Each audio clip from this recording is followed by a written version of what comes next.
Well, good Monday morning, New York Jet fans and NFL fans. January 2nd, 2023, 11:28 a.m. and Happy New Year, happy, healthy, and blessed New Year to all the people who watch this video and follow us and to your families. Uh, so, for the last 5 weeks, we needed a victory Monday, and for the last 5 weeks, we do not have that. In a game where the Jets knew their destiny, New England had won before the game started, so the Jets knew obviously even before the New England game they had to win out, and they had to hope for New England to lose a game. And the Jet game started at 4:05 in Seattle, and by 4:12, I could see, and a lot of us could see that this was going to be the same story for the last 3 weeks. On the first play from scrimmage, the Jets defer the ball, and I get the thing with deferring the ball. That goes back to Rex Ryan, where you wanted the ball twice, one at the end of the half, hopefully, and one to start the half, so it's almost like a double possession. And I get it, and if it backfires, and sometimes it works and sometimes it doesn't. But yesterday it backfired. The first play from scrimmage, Seattle runs a handoff, cuts to the left and goes 61 yards and set up a touchdown. Um, a few plays later, and that was it. It was off to the races. Mike White, after missing the last 2 games, after having his ribs injured, fractured or broken, I forgot what it was, in the Buffalo game, comes back for his first start. Everybody's anticipating an upbeat and up tempo, a new, refresh start for Mike White, and he doesn't get it. He, for the first time in his career, throws for less than 300 yards. He threw for 240. He threw 2 picks, no touchdowns, and the Jets lose 23-6. The Jet offense, the Jet defense, the Jet special teams, everything was just flat, and the coaching as well. After being beat by the Lions 3 weeks ago at home on a 4th-and-1 play um, that went 51 yards on a tight end who probably, is slower than my car in neutral on a hill, um, going up a hill, took the lead, and then Salah mishandled 3 timeouts with the last 2 minutes or so, and forced, our field goal kicker, I can't even his name, Gerline, to try a 58-yarder. Then the following week, on a short week, in the rain and in the wind, on national TV, and your Apple TV or Amazon TV, whatever it is, Prime Video, the Jets from play one against Jacksonville look like they don't want to be there, and they lose again.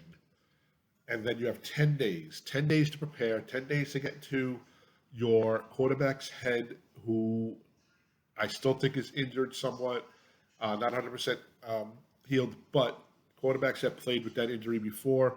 You game plan around your quarterback and what he's able to do. And if your quarterback is a passer, a pocket passer, whatever he is, you game plan around that.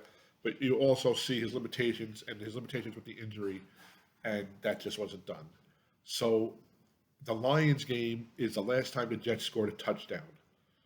Okay, mid fourth quarter is the last time they scored a touchdown. Uh, Sickening.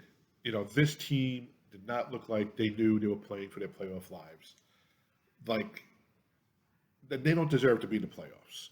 And I said this yesterday, and at first, I was making excuses that they overachieved, and us as the fans and the media put them higher than what they should be. But you know what?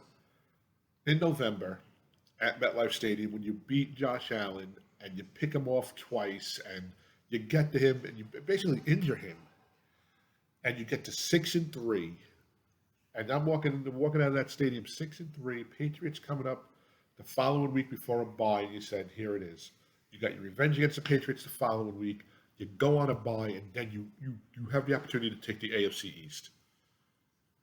Not a wild card, not the AFC East, maybe the number one seed. I mean, I'm thinking, and maybe that's my problem. I'm thinking too far in advance with this team. And what happens? They don't do anything. They wound up losing 5 out of the last 6. They have 1 game left in Miami, who everybody's like, that's going to be flexed. That's going to be an 8-15 game. And who knows? It still may be flexed. But Miami now made the playoffs after the Jet loss yesterday. And the Jets right now are 7-9. Now, before the season started, I had them at 8-9. So if they get to 8-9, I hit my prediction. But when you're 6-3, there's no reason why you have to end up 8-9. With 8 games left, okay, they cannot put 3 wins. You don't have to win half the games, 3 wins, and then you hope for a New England loss. You win 4 games, and you don't have to hope about anything.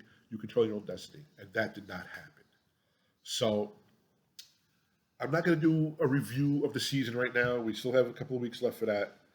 But yesterday's final stat line for Mike White: 23 of 46. So he was uh, a 500 passer, 240 yards. He averaged 5.2 yards a pass, 2 interceptions. His rating was 47.4. Some passes were off the mark. He forced into double coverage. He was getting slammed. There was one play. I guess it was the last drive they had, and it was third or fourth and long, and he got hit. And you actually saw him yell with pain in his face and in his voice. Does this start from leadership? Is this a coaching decision, or a coaching style, or lack of a coaching style? Is it just the talent on the team is not what we thought it was, and they overachieved that much, or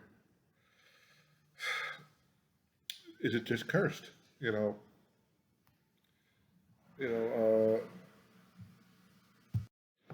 God bless my father's soul. It was a year ago yesterday we lost him. He always said that it was a curse of Joe Namath. Joe Namath sold the soul to the devil, and the Jets are cursed because of him. I was born 3.5 years, almost 4 years after they won the Super Bowl. So I never saw them. I saw them get close 4 times in my life. I saw them in the playoffs a handful of times, in addition to that. But, this was not a championship team. But you go back to week 9, week 10, and they're talking elite defense, shutdown corner. Yes, Sauce has played great. Um, I think he had 20 pass defended before yesterday. He had 4 yesterday. I mean, really playing well. But this is not the defense we saw in week 9 and 10. The big thing was they weren't blitzing and getting to the quarterback. Now they weren't blitzing and not getting to the quarterback as well. Um, the last time they had a turnover was against Jacksonville. They got 3 points out of it. They actually lost 3 yards on the strip sack of Trevor Lawrence. This offense is stumbling. It's been stumbling uh, from that Lion game. Now, they went toe-to-toe with the Bills. They went toe-to-toe with Minnesota, and they came up short on both of those games. Um, you know, I don't, you don't blame the second New England game on them. They lost on a punt return, and I'm going to say something, and I always, say, oh, that reminds me of, so back in 2011, the Jets are, I forgot what that, I think they're 8 and something, 7 and something. They're basically in the playoff run, not for the, I don't think they're for the division, but they're in a wild card run. It's Christmas Eve, it's a Saturday, and they're playing the Giants. Eli Manning, um, Tom Coughlin, was it Bradshaw, the running back, and all that, and Rex, and it's a Jet home game, and Rex has um, stadium personnel cover up the Giant trophies. It's a Jet home game. We're not going to show Giant Super Bowl trophies. He went through all this stuff, and the Jets play the Giants, and they're up 7-0, or whatever it is. They had the lead, and the Giants had the ball on the 3-yard line, and they had just gotten to Eli, and they're in my end zone. And I remember watching them get towards Eli, and Eli dumped it off, and Victor Cruz took it, and he beat the linebacker, he beat the secondary, and he went down the sidelines, got to the end zone, threw the ball, and did his little salsa dance. And I said from there, he ran those 97, 98 yards straight to the Super Bowl.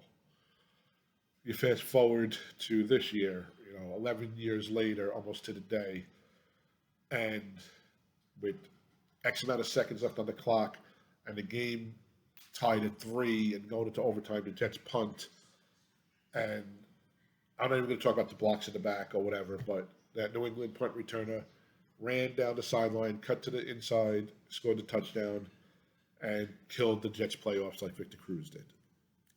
And that's the way I felt after that.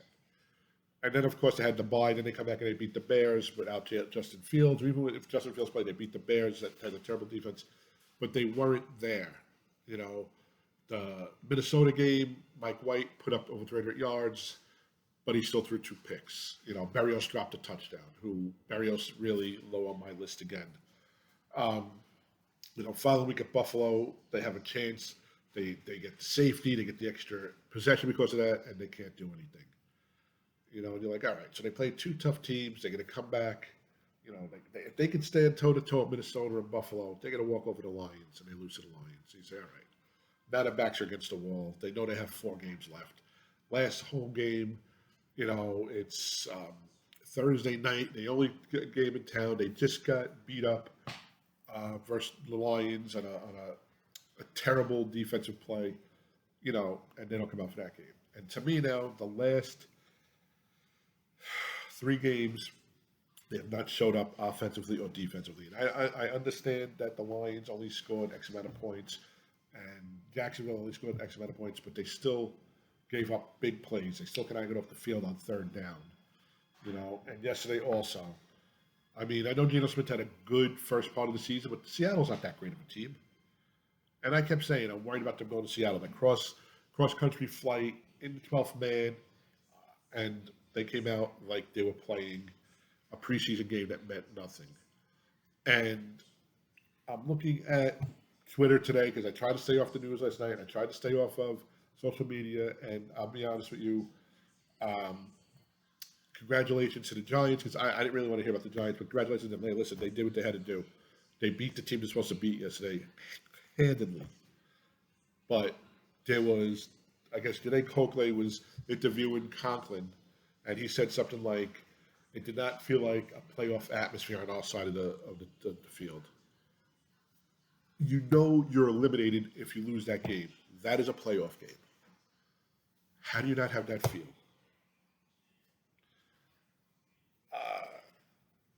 All year long, I said I was high on Salah. I liked him. I liked the fact that the players liked him. He was young. He's coached in the Super Bowl as a coordinator. But he can't develop a quarterback. And he did the thing with the receipts. And you know what? For 5 weeks, the receipts were there. They won 5 in a row. They won in spite of Zach. Now I'm thinking they won in spite of the coaching staff. Is it all Zach? You know, I understand his mechanics. But now Mike White, he is 1-3 this year. Okay? And his statistics quickly going down. Is it Mike LaFleur? I don't know. I don't know what it is. But this team had a playoff opportunity in front of them. Now, this could backfire on them. And again, I don't want to go into reviewing the whole year. You know, go back to the Cleveland game, and they pulled that game out. And you know, does Woody Johnson make a change at head coach? Does Woody Johnson tell Salah we have to make a change on your coaching staff? Does Joe Douglas step in and say, you know, Zach is our guy going forward? There's so many different things we're looking at. But it just stinks that we had the opportunity. And, so, you know, albeit a slim opportunity, the opportunity was there. You win out, and New England has to lose 1 game. Okay? And it shouldn't have come down to this.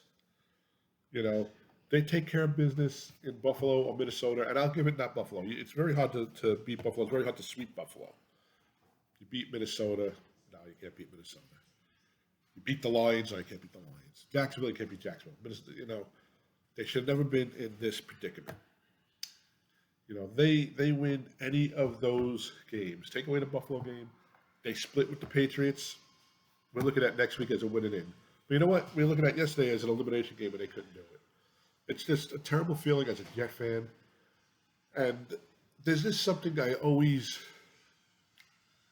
wanted to ask. I wish I could ask a player, and I go back to the movie Fever Pitch, and I'm a tremendous Yankee fan. In 2004, for those of you who aren't baseball fans, the Yankees were in the American League Championship Series against Boston, and Yankees were up 3 games to none.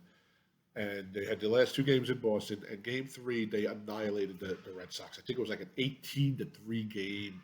A Rod was, I mean, they were just hitting balls over the green monster and all that. And you just knew, all right, tomorrow night, we're going to wrap this up, and it's done. And Fever Pitch was a movie with Drew Barrymore and I can't think of his name, from Saturday Night Live. No, it was Jimmy Fallon. So it's Drew Barrymore and Jimmy Fallon. It takes place in 2004, and Jimmy Fallon is a Red Sox season ticket owner. He lives in Boston. He's a bachelor. His whole life is Red Sox. He has the decor all over his house. And okay, around I mean, you can see here too. We have there, my back wall. Hold on, I'll show you my back wall. Okay. So I can relate to that. And watching the game, watching the movie 2004, you know how it ends if you're a Yankee fan.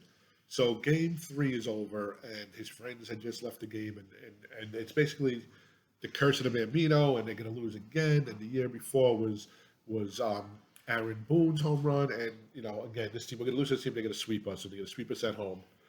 And they're I guess they're at a bar or a restaurant, and they're there and they're sulking over their drinks, and they look up to the left, and up on the loft is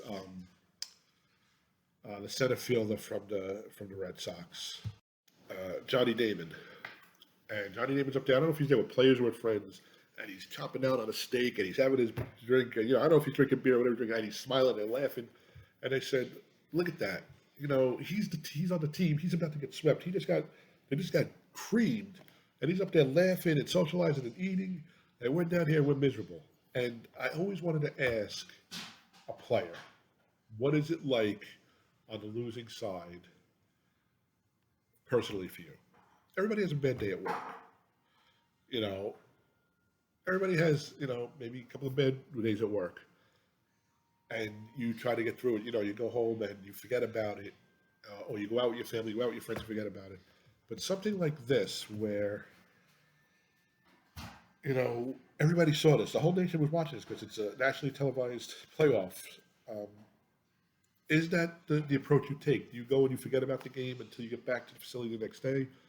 Are you home and are you pissed, or what it is? And I want to know what's going on in that team today. Personally, I think the coaches take it harder and the players, because I think the coaches are more under the spotlight than most of the players. Right now, Sala, LaFleur, the defensive coordinator, and Mike White are under the microscope. They're under the spotlight. The rest of the team, not really. But are you hurting? Is Mike White right now at the Jet facility getting his treatments, all upset about not making the playoffs? And obviously his health comes first. Or is he just worried about healing and playing next year for the Jets or another team? And that's the thing. The loyalty for the fan base is towards the team, but for the players, it's towards themselves and their families, and rightfully so. Me having a job, my loyalty, yes, I am going to be loyal to my company, but I'm also going to look out for what's best for me and for my family and better opportunities.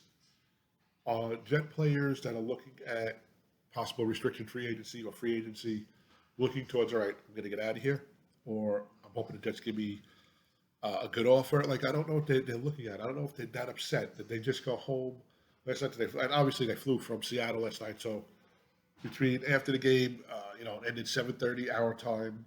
By the time they get on the plane, they probably have like a 10 o'clock or 10:30 flight, 11 o'clock flight from Seattle last night our time. They get here like 4 in the morning our time. They still jet lagged. They're going home. They go straight to the facility. Are they off today? Whatever it is, or is it a late, visit? I don't know. But what are they doing today? Are they celebrating New Year's with their families? And I give them, they could, they should. I just don't know. But I know that I went to bed last night. I didn't want to watch a Sunday night game. I didn't want to watch any. news coverage. I listened to the radio a little bit today just to hear what they had to say, but other than that, there was no like the excitement now is over, and I don't know if I would have been happier if they made the playoffs and got bounced in the first round, and we said we took that step, or made it this far and said, you know what, we would have never made it in the playoffs. My thing was the playoffs were the next level. Now, if they went out next week and they end up 8-9, that's what I had them at. It's still another losing record. They have not had a winning record since 2015. 12th season in a row, they didn't make the playoffs. And it's just frustrating because you go through so much with this team as a fan, and not even the media. And I know the radio guys on the radio stations I listen to, half of them are Jet fans, and I know half of them are passionate Jet fans. But this was just a frustrating season. Last year, we didn't expect them to do much. You had the rookie head coach, the rookie quarterback. The quarterback gets hurt. It's the first time that they have full stadiums since COVID, around the league and whatnot. And it was just nice to be back to normal. This year, you heard about Zach in the offseason maturing, even though you had the personal issues with him. He's bulky. He's doing the playbook. He flew his guys to wherever he flew them, and he had the offense with him and all that. And then second play in the preseason, and he's missed for the next 6 weeks into the fourth week of the season. And then, like I said, you overachieve. You steal that game in Cleveland. You beat Pittsburgh on the last second drive. You beat up on Miami. You beat Buffalo. You beat Denver. You go and you beat the Bears, and you beat the Packers at Lambeau. And you're like, all right. And now we're looking towards the offseason and draft positions and possibly everything else. One more game left, but the playoffs would have been a milestone. And I'll contribute to losing weight. If you look at me, I'm an overweight person, I'm an obese person, and you start off with going on a diet or workout regimen or eating healthy, and you lose 3 pounds, and you're happy with losing 3 pounds, but then you plateau at those 3 pounds, and then you change it up again, and you lose another 3 pounds, and after a while you're just stuck at 6 pounds, and then all of a sudden things start to click, and the way you're eating is different, and the way you're working out is different, the way your lifestyle is different. And those 3 pounds, instead of coming off in a 4-week period, are coming off weekly. And you're down 12 pounds. And you're like, you know what? My goal for this was 25 pounds. And right away, you're down halfway there.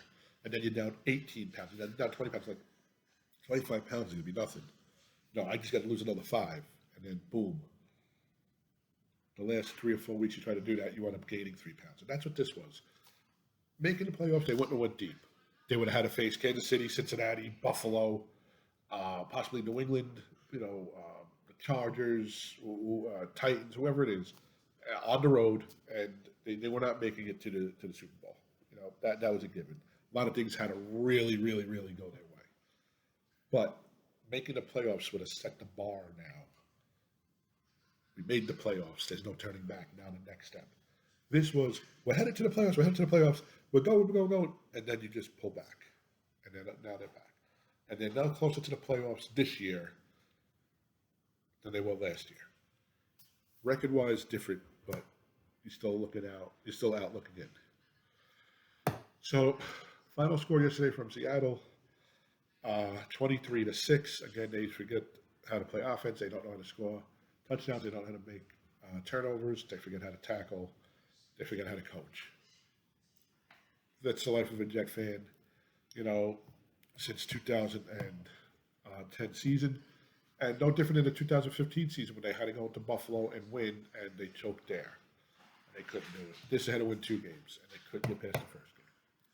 So, follow us. We're going to be doing videos for the rest of the season, the off season, the playoffs, what have you. You could find us on Twitter at the Jets Takeoff as our Twitter handle. On Facebook at the Takeoff is the Facebook page.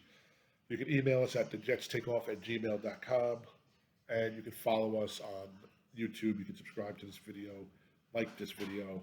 The YouTube channel is at the Jets Takeoff, and the YouTube account is the Takeoff on the Alex Paziali.